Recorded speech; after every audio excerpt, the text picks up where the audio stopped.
സമുദ്ര വിഭവശേഷി ഉയർത്താനും അതിനുള്ള നയരൂപീകരണത്തിനുമായി ബ്ലൂ ടൈഡ് കോൺക്ലേവിന് തിരുവനന്തപുരത്ത് തുടക്കമായി. കേന്ദ്ര സർക്കാരിന്റെയും യൂറോപ്യൻ യൂണിയന്റെയും സഹകരണത്തോടെ സംസ്ഥാനത്തെ മത്സ്യബന്ധന വകുപ്പാണ് കോൺക്ലേവ് സംഘടിപ്പിക്കുന്നത്.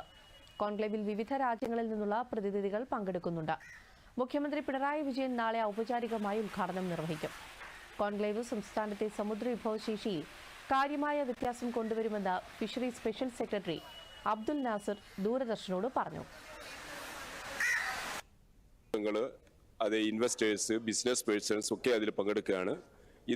ഈ പരിപാടിയുടെ ഭാഗമായിട്ട് തന്നെ അതിന്റെ തുടർച്ചയായി കേരളത്തിന്റെ 600 കിലോമീറ്റർ ദൂരം വരുന്ന കേരള തീരദേശ വികസനം മൊത്തമായി രൂപപ്പെടുന്ന രീതിയിലുള്ള വലിയ ഒരു ബൃഹത്തായ കാഴ്ചപ്പാടുണ്ടാക്കിയെടുക്കുക എന്നുള്ളതാണ് ഈ ബ്ലൂ ടൈഡ്സ് എന്ന് പറയുന്ന ബ്ലൂ എക്കോണമി കോൺക്ലേവിന്റെ ഉദ്ദേശം.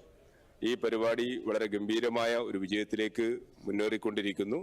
നമ്മുടെ എല്ലാവരുടെയും, നമ്മുടെ കേരളത്തിലെ മുഴുവൻ ഡിപ്പാർട്ട്മെന്റുകൾ, വകുപ്പുകൾ, അതുപോലെ തന്നെ മാധ്യമങ്ങൾ, കേരളത്തിന്റെ ബിസിനസ് മേഖലകളിലുള്ള, തീരദേശ മേഖലകളിൽ പ്രവർത്തിക്കുന്ന ബിസിനസ് മേഖലകളിലുള്ള മുഴുവൻ ആൾക്കാർ, അതിന്റെ ഇൻവെസ്റ്റേഴ്സ് എല്ലാവരും ഇതിൽ സജീവമായി പങ്കെടുക്കുകയാണ്. കേരളത്തിന്റെ വലിയ മഹത്തായ വികസനത്തിന് ആവശ്യമായിട്ടുള്ള മുന്നൊരുക്കങ്ങൾക്ക് നമ്മൾ ഈ പ്രസന്റേഷൻസ് വേദിയാവുകയും ചെയ്യുകയാണ്.